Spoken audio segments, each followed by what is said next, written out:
planning a trip to Langkawi, you've clicked on the right video. Welcome to the ultimate travel guide to plan the perfect trip to Langkawi. Hey guys, I'm Ananya and recently I went to Langkawi, which is an island in Malaysia, and the place is beautiful to say the least. It is a tropical paradise known for its beaches, nature and so much more. It's not just about the beach life but also so many different kind of things that you can do in Langkawi, and it's also the perfect place if you want a relaxing getaway with your friends, family, partner or even a solo trip. So in this video I'll be covering all the details you need to know before going to Langkawi, right from the best time to visit, the best places to visit, how to get there, the accommodation, the internal travel and everything in between. So without further ado, let's get right into the video. Okay, first things first, what is the best time to visit Langkawi? So if you want the picture perfect weather, plan your trip between November to March or even April. This is the dry season, also the peak season, but it is the ideal time to visit. The skies are clear, the water is calm, so it's perfect for your beach days, doing water sports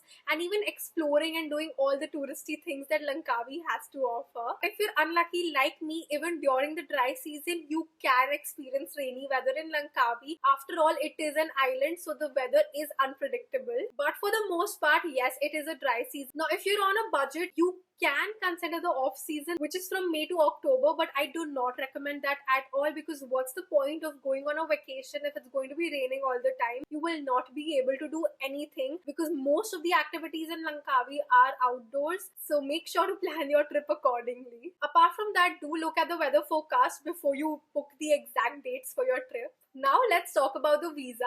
The amazing thing is that Langkawi and in fact the entire of Malaysia is visa free for Indians. As of now, there is no specific date till when, so book your trips as soon as possible. There's no visa on arrival, no e-visa, nothing. All you need is an Indian valid passport, and also exactly 3 days before your trip, you need to fill this form. It's basically a declaration or a sort of information form informing them that you will be entering Malaysia, and make sure to get printed copies of that filled form, your hotel information, your flight information, in case the immigration officers ask you whether in India or even in Malaysia. Along with that, having a travel insurance just for your own purposes is always helpful. Now as for the currency, Malaysia has currency of Malaysian ringgit. At the moment, the conversion rate is around 20 rupees. You can easily get your currency exchange at the airport or even in Langkawi itself. There are a lot of local shops, ATMs available, so that really won't be an issue. Now if this is your first time going to Malaysia, I would highly recommend you to combine a trip to Kuala Lumpur and Langkawi both, so you can have a 2-in-1 trip where you enjoy the city life as well as the beach island life. You can start your journey at the vibrant capital of Malaysia, Kuala Lumpur, and because I've been there, I know there are a lot of places that you can visit, right from the Petrona Towers, Batu Caves, enjoy the night market life, do lots of shopping, enjoy the culture over there. Overall, even Kuala Lumpur is a great place to visit, and then from Kuala Lumpur you can take a very short flight to Langkawi, and then you can spend another 2, 3, 4, 5 days in Langkawi depending on the time you have. But in case you've already been to Malaysia like me, you can also just take a trip to Langkawi. I think 3 to 5, 6 days would be enough. Now you may or may not have heard, apart from just being visa free, Langkawi specifically is also duty free, and there are 3 things that you get very cheap over there: chocolates, perfume and liquor. And trust me when I say this, you will find all of these things at unbeatable prices. Even when you compare it to the duty-free airports or otherwise, the price difference is quite a bit. And even in terms of variety, I literally found so many chocolates that I have never even seen in my life. So yes, you will find a lot of interesting things that you can shop for in Langkawi. But when it comes to buying liquor, please make sure to check the custom rules. Over there, they informed us that only 1 bottle per person is allowed that you can take back to your home country. Now there are 2 options to make it to Langkawi. First is the ferry, but I don't recommend that. I think flight is the most convenient option. Now in flights also, you can either take a direct flight to Langkawi, or an easier and cheaper method would be to take a flight via Kuala Lumpur and then finally to Langkawi. From India, you will reach Kuala Lumpur in about 4 to 6 hours, and then from Kuala Lumpur to Langkawi, the flight is hardly 30 to 40 minutes or max to max 1 hour. And when it comes to airlines, the 3 most popular airlines are AirAsia, Malaysian Airlines and Bata Kartik Air. Kartik Air is the cheapest and the budget airline, so you can check out the prices and book the best flight for you. Now for SIM cards, I think like any other international destination, it's pretty simple. Either you can just take a SIM card at the airport. I found the price to be quite reasonable,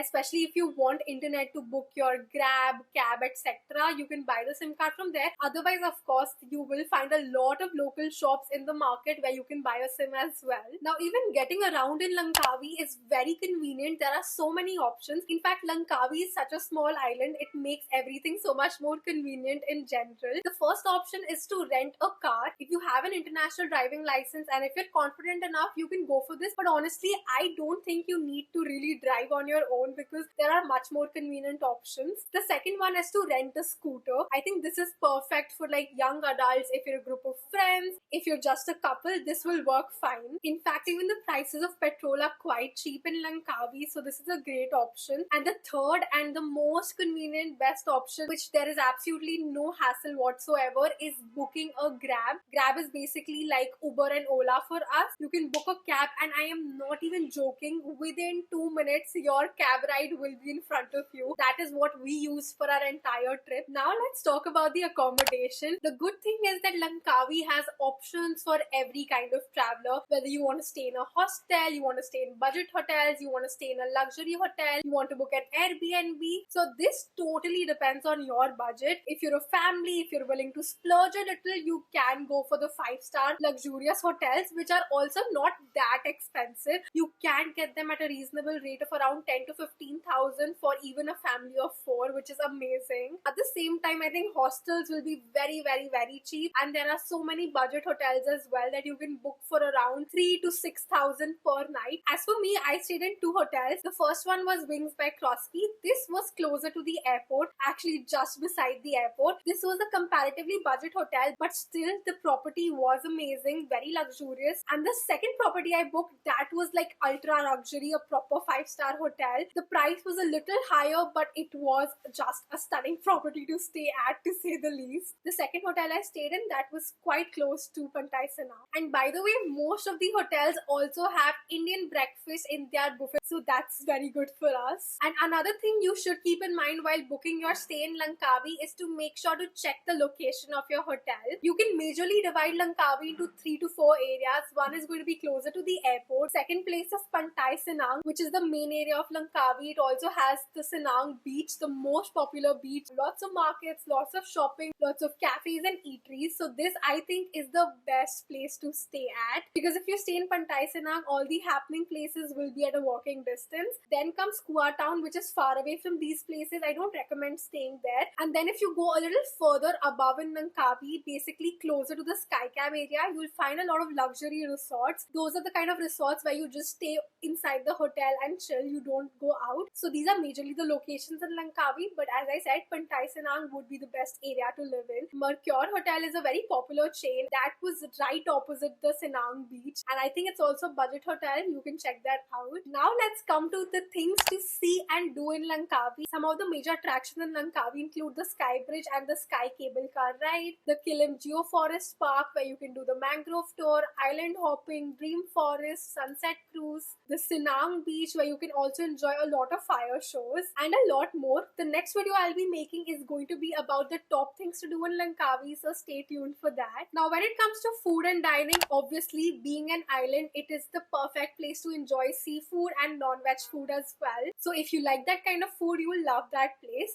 Yes, Indian food is 100% available, so many Indian restaurants, but if you want to enjoy veg food other than Indian food, that will be a little hard to find. The best I could find was pizza and pasta. That also I got made on special request that just make it in veg form, don't put any meat, etc. So these are some hacks that you can use. Of course, if you prefer Indian food only, you can simply carry your ready to eat Indian food and that should be good. For food and cafe recommendations, you can watch my travel vlog on my main channel. Now let's quickly talk about the budget. Depending on the kind of traveler you are, you can do a trip to Langkawi in maybe 40,000 also, So, or you can also take it up to 1 lakh. It depends the kind of flights you book. If you pre-book maybe 2-3 months in advance, you can get much better deals on flights. Then accommodation depends. If you book a luxury property or if you go for a budget hotel, you can save money there. When it comes to food, I don't think Langkawi was expensive at all. I think the prices were quite decent considering you were eating in cafes, enjoying the view. So I think that should not be a problem. And eventually the cost will add up depending on the amount of shopping you do, because it is a duty-free island. So apart from that, I think you can plan an amazing trip to Langkawi under a tight budget as well. And talking about the miscellaneous things, maybe like clothing, obviously it is an island, so make sure to pack such beachwear, swimwear, and maybe shorts and t-shirts and more linen and cotton material. But of course, if you plan to go on the cable car ride, it is at a